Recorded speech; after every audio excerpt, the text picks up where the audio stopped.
Chapter 26.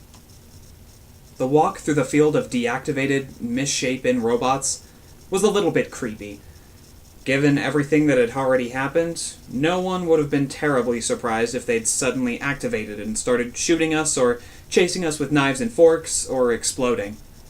It had just been one of those days.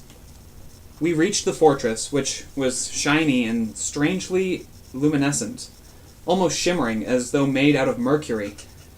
There was a rectangular space at the center that clearly looked like a door, but we couldn't figure out how to open it. "What now?" I asked. "How should I know, mate?"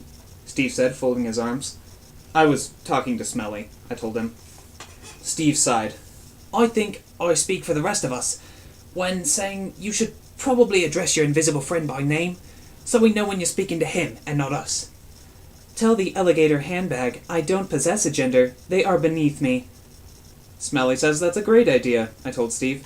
"He says you're very clever." "Yeah, you can tell him to sod off, too." "I can hear him." "That's great, Smelly," I said. "You and Steve can bicker later. How do we open the door?" "With brain power. I guess you're out of luck. It's a good thing you have me."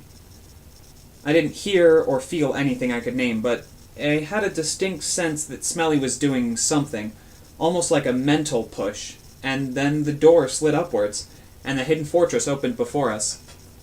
"Speak friend and enter," Charles observed. The interior was brightly lit, and there was an almost cacophonous mix of sounds coming from inside. The hum of machines, liquids bubbling, electrical things zapping, computers beeping. It sounded like a busy, working laboratory. Could it have been active all these countless centuries without all the machinery breaking down? It was possible. Former technology was capable of amazing things, after all. Smelly had expected that we would find a buried former spaceship on Earth that still functioned after millions of years of neglect. The more reasonable possibility, though, was that someone had activated the facility more recently. I took out my PPB pistol, and the others followed suit. We stepped cautiously into the facility. "I'm not sensing any hostile life forms," Smelly told me. "Nothing hostile?" I asked. "Does that mean there are non-hostile beings here?" "It means you can put your pistols away. Given your jumpy state, you are likely to shoot one another." I slipped my pistol into my jacket pocket and indicated that everyone else could do the same. "It says we're safe." "However," Smelly now added, "there is a single life form ahead." I felt myself tense. "Trust me, this being is harmless. You might even be happy to see it." Maybe it was one of the beings who had come in search of the fortress before us. Maybe it was someone who needed help. I moved deeper into the lab, which was enormous, the size of a football stadium. There were machines everywhere, some standing dormant, but others whirred and beeped and flashed. Liquids of every imaginable color and brightness moved through complex mazes of transparent tubes. Spinners spun, grinders ground. It seemed like 1,000 operations and processes and experiments were running at once. I started walking over to one of the consoles and pushing buttons. "What are you doing?" Alice asked. It was, in my view, a decent question. I had no idea what I was doing. Smelly had taken control of my body. "Stop that," I said. "This is why we're here," it told me. "The skill tree?" I asked. "Try to keep up, genius. You have the skill tree, remember?" "But we can't extract it," I said. "Sure you can. Duplication is a snap. That's why Dr. Roop gave it to you, after your father gave it to him." "But you said—" "I say a lot of things. What, are you going to believe all of them?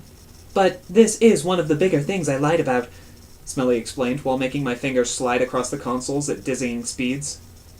"Sorry about that, but would you want to be stuck in an inferior creature's head for the rest of your life? No, don't answer that. You already are." "Wait," I said. "I need to know what else you lied about." "How much time do you think we have?" Smelly asked. "I've pretty much been lying non-stop since I woke up in your head. I mean, not about the good and evil stuff. I'm not a bad guy or anything.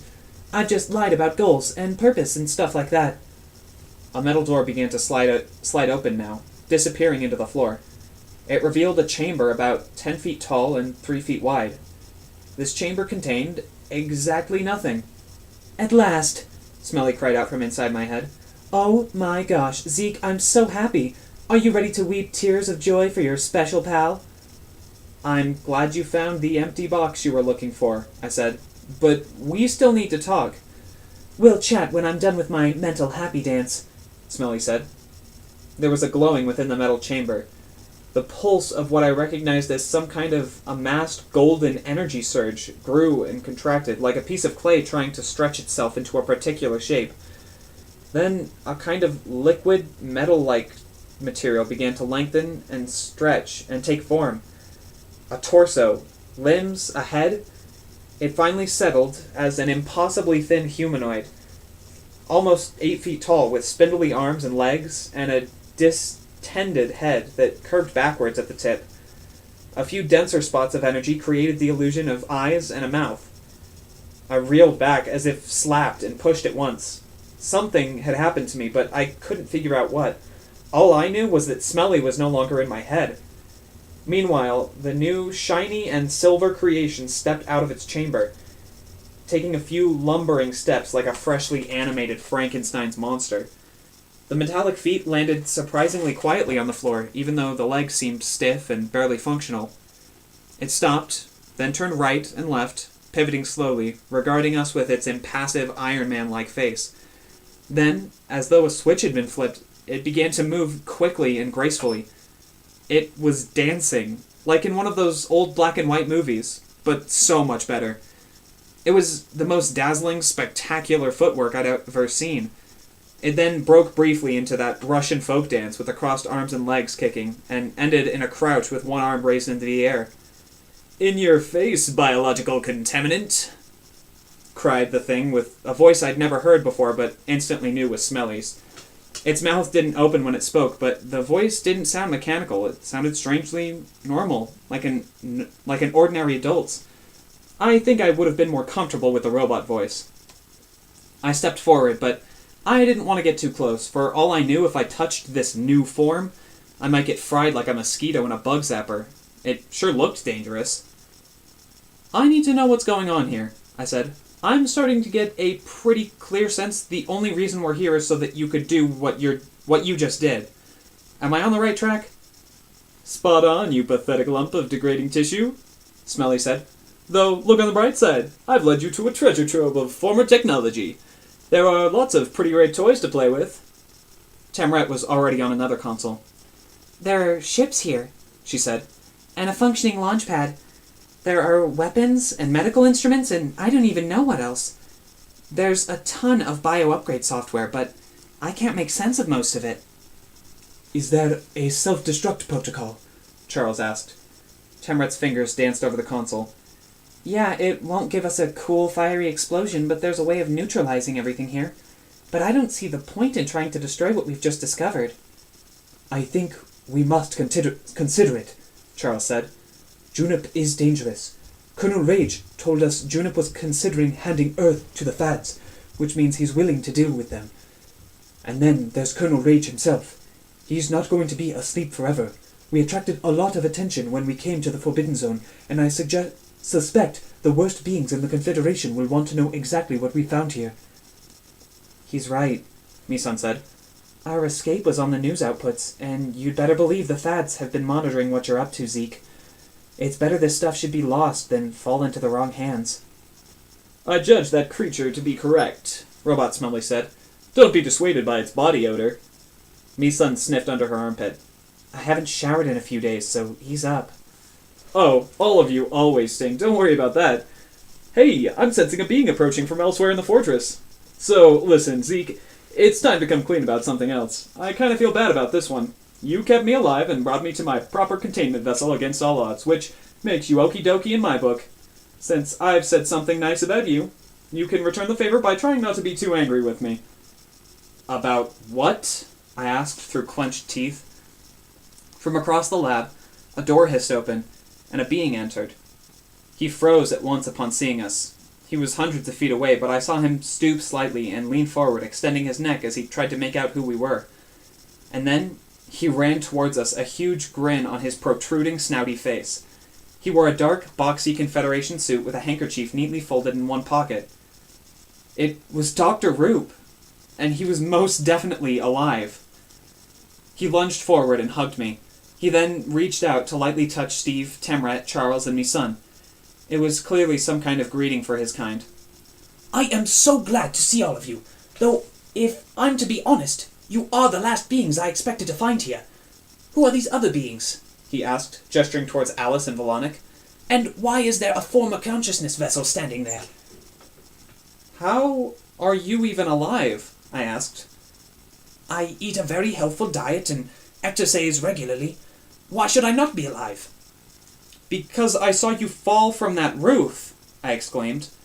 Smelly made a curiously realistic coughing sound and scratched its metal head bashfully. Just because you saw it doesn't mean that it happened, it said somewhat sheepishly.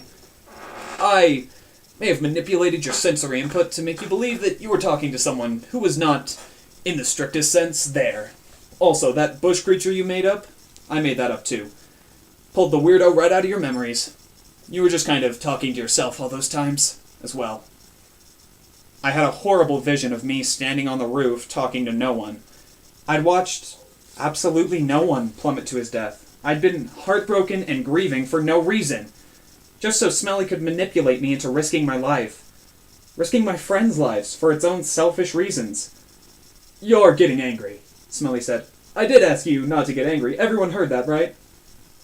What else? I demanded. What else did I see that wasn't there? How else did you trick me? That was really the big one, he said. Those scaly people who fed you dinner were talking about this root creature, so I made it sound like they were describing a different sort of being. But everyone heard them talking about aliens like Urch, I said. They were talking about aliens like Dr. Roop, Alice said, clearly fascinated. Then this smelly being could change what Zeke saw and heard in real time, Charles said. Yeah, I'm pretty amazing, right? Anyhow, I had to scramble with that one because otherwise you might have suspected I'd fooled you into thinking Roop was dead. What else? I demanded. Hardly anything worth mentioning. One or two things. Like, remember how you overheard those same reptilian things talking about how they were working for Junip? That didn't actually happen.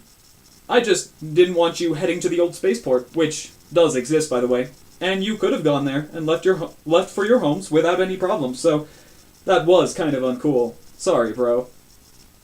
Are you telling me, Steve said, I shot a cute girl off a sandworm because you lied to Zeke? It was strapped in pretty well, Smelly said. I think it's an exaggeration to say you shot it off a sandworm. I mean, it was still on the worm. How long have you been here? I asked Dr. Roop. About 3 months. I underwent extensive genetic therapy to allow me to enter the Forbidden Zone, and I came in search of the former technology that you already possess. And why did you do that? I did not trust Junip, and I couldn't risk the technology falling into the wrong hands. Not when I knew I was going to be under scrutiny. I thought it might be my last chance to get to safety until I could be sure it would not be misused.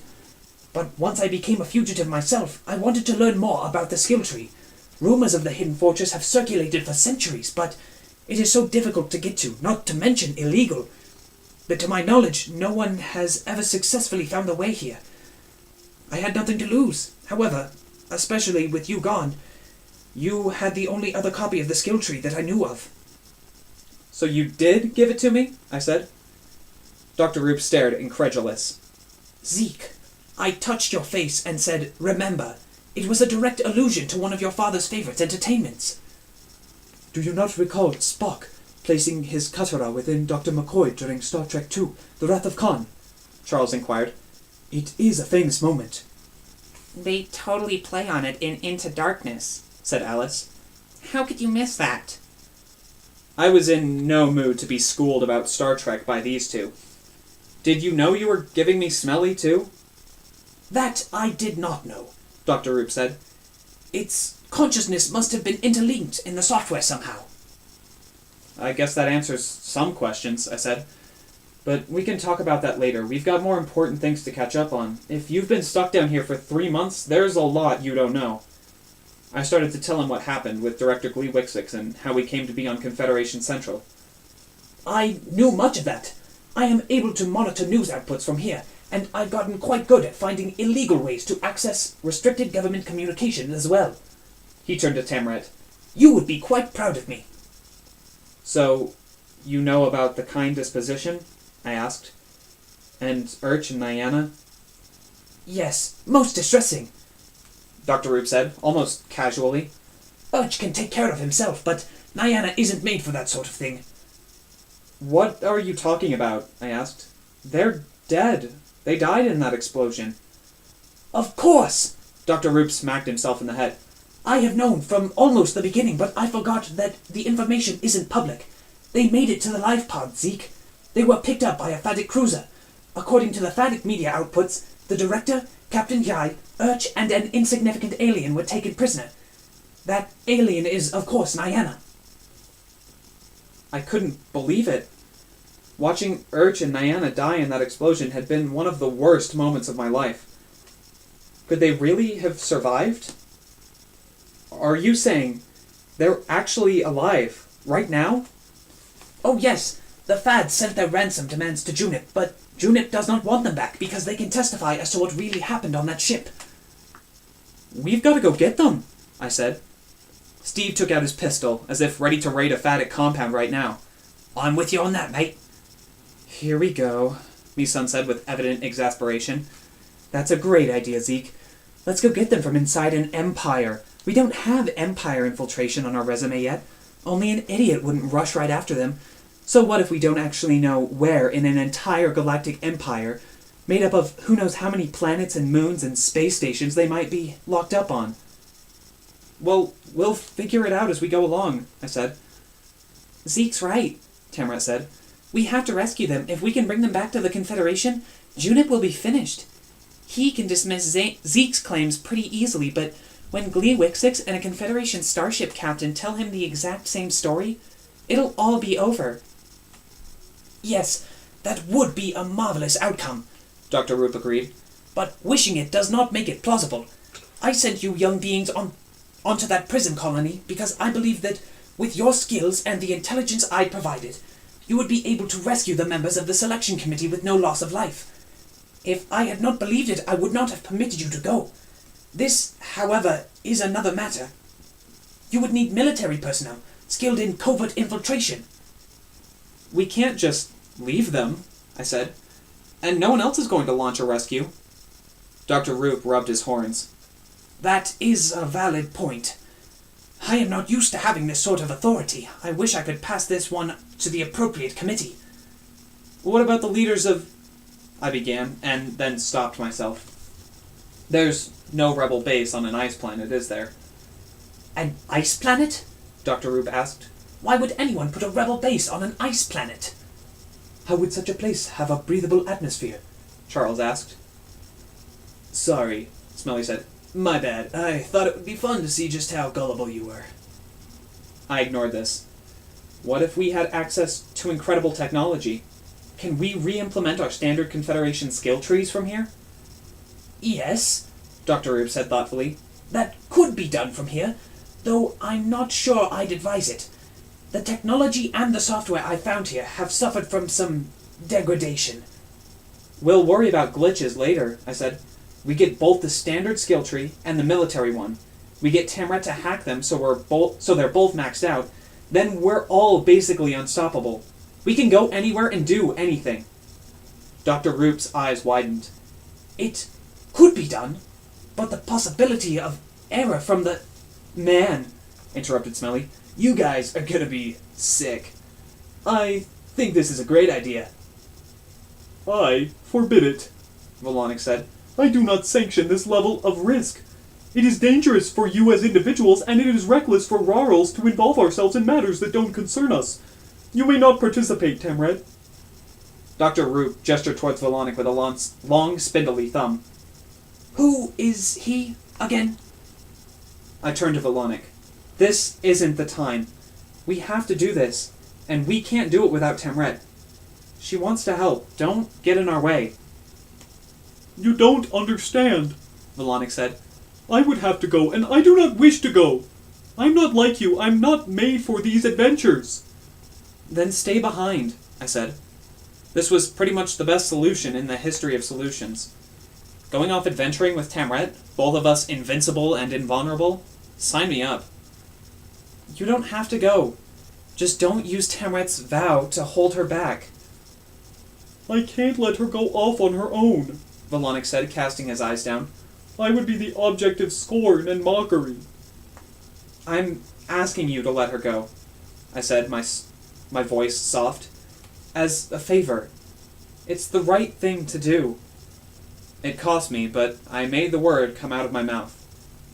Brother? He looked up at me, but I already knew what he was going to say before he said it. For Volonic, tradition and property were everything. They were beyond good and bad, more important than justice or friendship or loyalty. No, he said.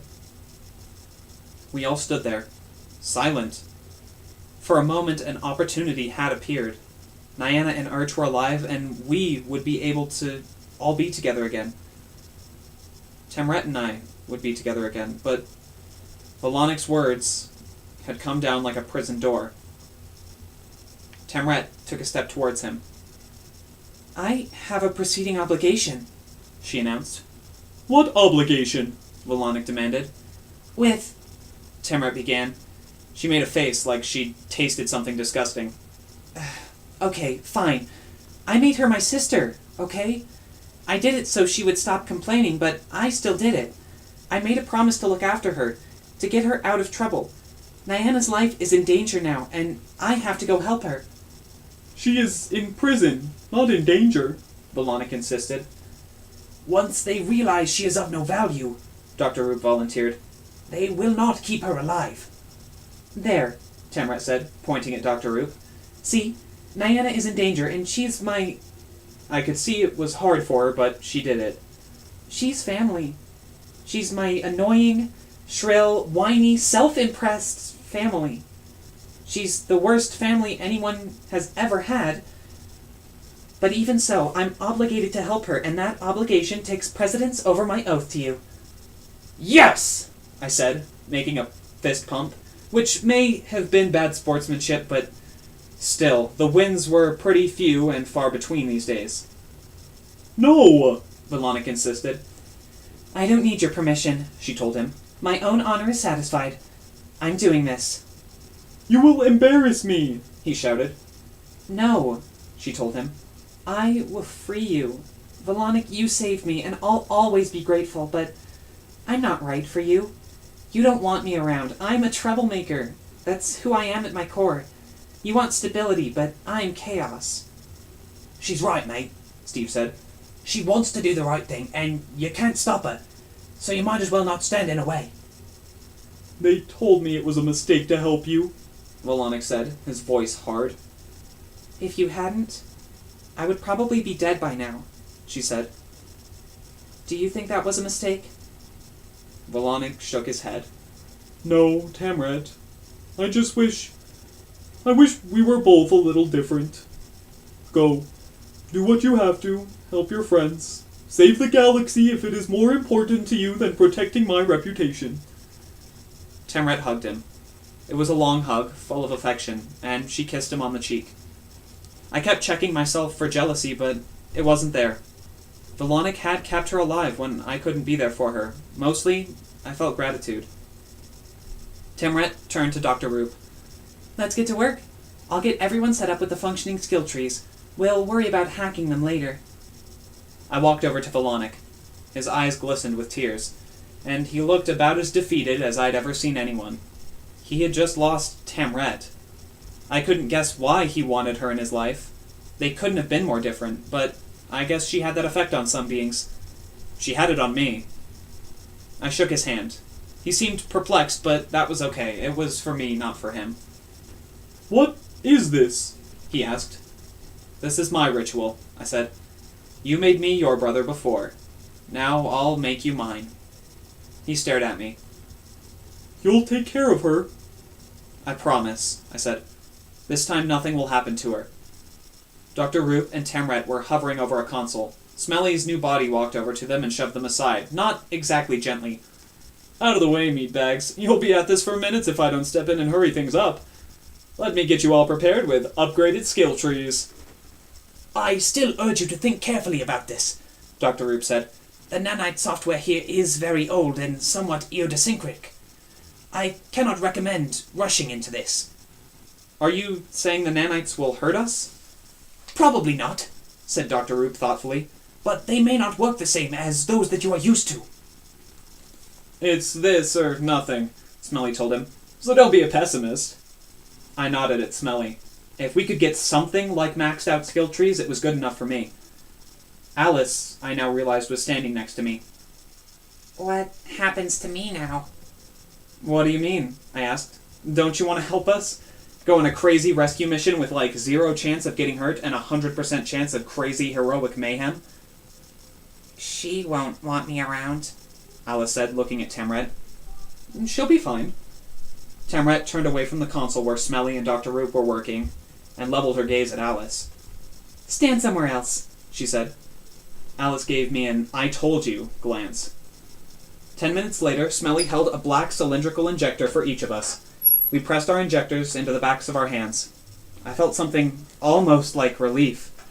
My fully functional HUD reappeared, and I realized the weight of its absence. I finally felt normal again. While they'd been preparing the injectors, I'd told Alice what to expect, and she was now walking around, grinning and looking unfocused as she played around with her HUD. Vilonik, who had refused the injection, stood aside and looked glum. Meanwhile, I cycled through my menus, making sure everything was operational. I checked my connections to the Confederation network, and it was online. I glanced down at my experience points, and this time there were 2 rows of numbers. 0 out of 1,000 and 0 over 5,000. Obviously, it took more points to earn levels in the military tree, which I guess made sense. Also, Smelly had clearly decoupled my skills from experience points since I'd been unable to earn them before, but I checked my skill tree to make sure it was maxed out. It was not. I looked over at Smelly. Chill, it said. I had to void your skills in order to reinstall the experience point system. Your furry girlfriend will fix you up. I'm all in favor of being upgraded, Steve said. but maybe we should work on an escape plan first?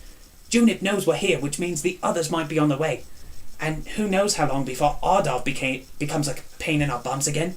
I'd rather leave him and his blokes in the dust than get into a firefight. We spent the next 3 hours outfitting a ship, loading equipment and uploading all the intelligence available about the prisoners and where they might be being held. There were dozens of ships in the bay, and we picked the largest ones that could be piloted by only 2 people. It was much bigger than the shuttles and aircraft carriers we were used to. It was more like a space yacht, with separate rooms.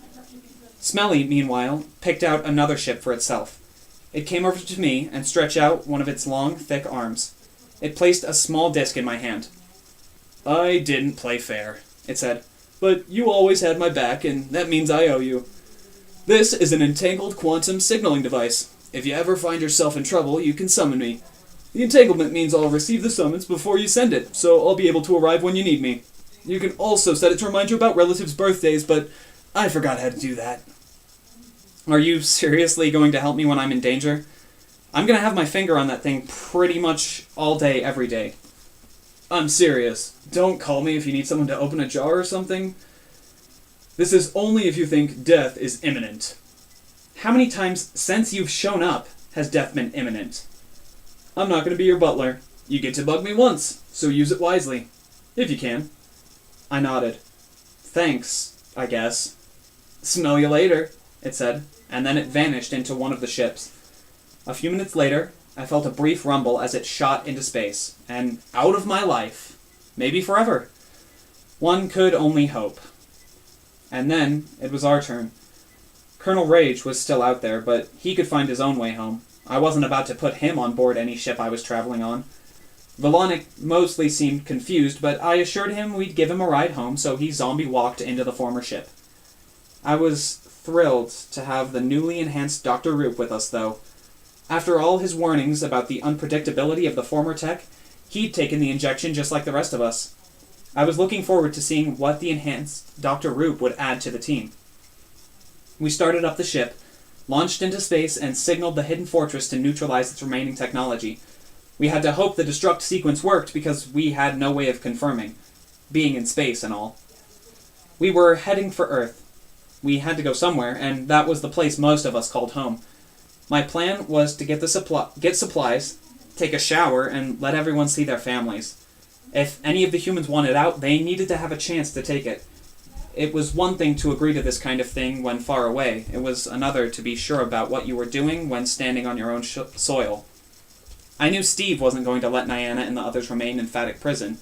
Not while we could do something about it, even if we had no idea what that something was. After Earth, I figured we would swing by Rarl and let Volonik off, and then it would be time to figure out how we were going to rescue the prisoners. 2 days after our departure, we came out of tunnel, near Saturn, and approached Earth. As we moved in closer, I received a warning chime from the tactical console. There are ships ahead, orbiting Earth, Tamrat told me. That wasn't good. Ships had no business being anywhere near my planet. Had Junip sent a welcoming committee to recapture us? If so, we were going to have to get out of there, fast. Let's see them, I said, already laying in a course for us to tunnel out ASAP. She called up an image. There were 6 of them, orbiting the Earth. Huge, black, menacing flying saucers. Immediately, I tapped into the stream of Earth's communication satellites. I called up live footage from the various American cable news shows. There were fads everywhere. Ships landing in national capitals all over the world. Groups of armed fads entering the White House. The text on one of the news channels announced, Earth privileged to join the Fatic Empire of Prosperity. I think we need to get out of here, Charles said softly, before someone notices us. Yeah, I said, too stunned to move. Steve shoved me out of the way and took over the console. I'm just tunneling to the nearest star in our charts, he said. It'll take a few minutes to get there, and then we can sort out our next move. I watched the consoles, looking for any sign that the fads had noticed us, but they hadn't. I felt the weird distortion of entering tunnel, and I knew we were safe. Junip must be behind this, Dr. Roop said. The fads could only have launched an invasion if the Confederation had agreed to look the other way. This is Junip's way of getting back at you, Zeke. I nodded. It was true. All of this had happened because of me. No, it had happened because of Junip. I wasn't going to take the blame for what he had done. For all his flaws, Colonel Rage had been right when he'd said we can only accept blame for our actions, not others. I wasn't responsible for what Junip had done, but I was ready to stand up to him.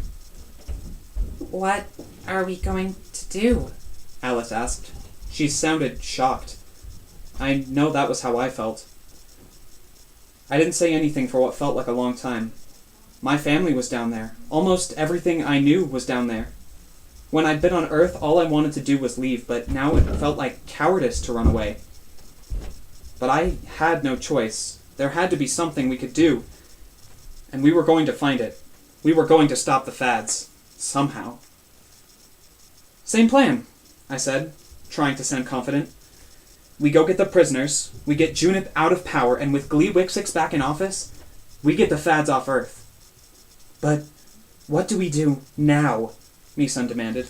There's nowhere we can go. We're outlaws from the Confederation. Not outlaws, I said. Rebels. Dr. Roop, where can we establish our secret base? I may have an idea, Dr. Roop said.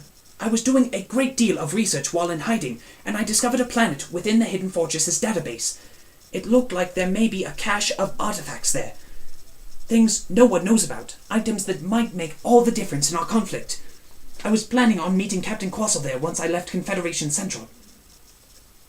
All right, I said, trying to keep my voice steady. Let's meet up with her.